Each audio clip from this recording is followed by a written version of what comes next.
The expose led NBC to cancel its broadcast of the 2022 ceremony, which ended up taking place behind closed doors with few stars in attendance. Meanwhile, the HFPA announced a series of reforms, such as expanding and diversifying the membership and a ban on accepting promotional items from film and TV studios. All eyes will now be on Tuesday's ceremony at the Beverly Hilton Hotel to see whether the Globes have been let out of Hollywood's doghouse. There have been a string of television adverts trailing ahead to the Globes, while billboards around Los Angeles proclaim, "Hollywood's biggest party is back." But that will only be the case if Hollywood actually shows up. We know 4 stars who will definitely be there: director Quentin Tarantino and actors Billy Porter, Jamie Lee Curtis and Ana de Armas. The latter 2 are also nominees: Curtis for Best Supporting Actress for her performance in Everything Everywhere All at Once, and de Armas for Best Leading Drama Actress for her portrayal of Marilyn Monroe in Blonde. The HFPA will hope that announcing such big names in advance will encourage others to show up, but some will be notable by their absence. Brendan Fraser, who is nominated for Best Actor for The Whale,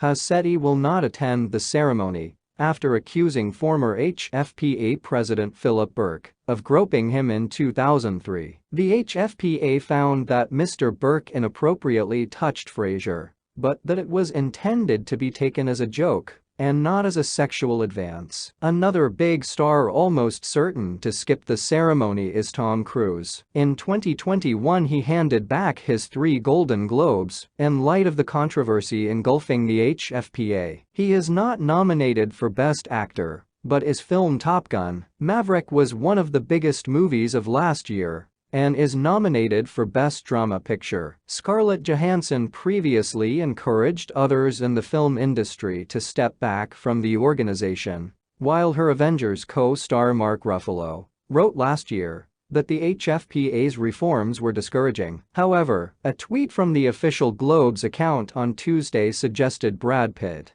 Margot Robbie, Selena Gomez, MJ Rodriguez, Jennifer Coolidge, Jenna Ortega and Rihanna will be attending the ceremony. Prior to the controversy, the Golden Globes were one of the more popular awards ceremonies with viewers. One reason for the ceremony's high entertainment value was the often shrewd choice of presenter. Normally an acerbic host such as Ricky Gervais, Seth Meyers or the pairing of Tina Fey and Amy Poehler would make fun of the A-listers in the audience and Hollywood in general in a way that would not happen at the more formal Oscars. This year, U.S. comedian Gerard Carmichael will take on hosting duties. While not a household name in the UK, Carmichael is a well-known figure on the U.S. comedy circuit. In 2022, he won an Emmy for writing his stand-up special Nathaniel and was nominated for guest hosting Saturday Night Live that same year. Taking place in early January,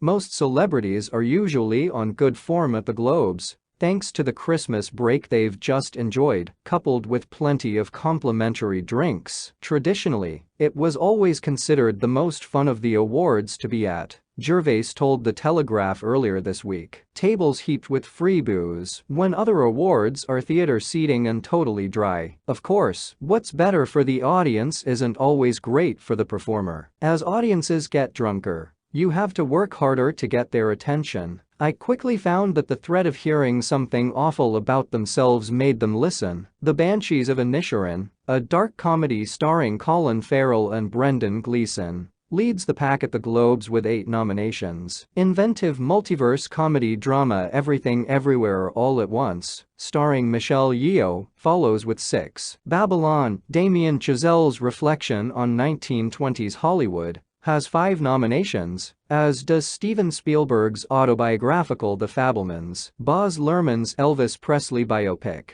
Guillermo del Toro's stop-motion animation Pinocchio, and Todd Field's excellent drama Tar, starring Cate Blanchett as a disgraced orchestra conductor. All have 3. On the television side, school-based comedy Abbott Elementary leads with 5 nominations, while there are 4 apiece for The Crown, Monster, The Jeffrey Dahmer Story, Only Murders in the Building, Pam and Tommy and the White Lotus. While a win at the Globes is not a guarantee of Oscars' success, It can often be helpful in raising the profile of a film or actor and give them a momentum boost. This is largely down to the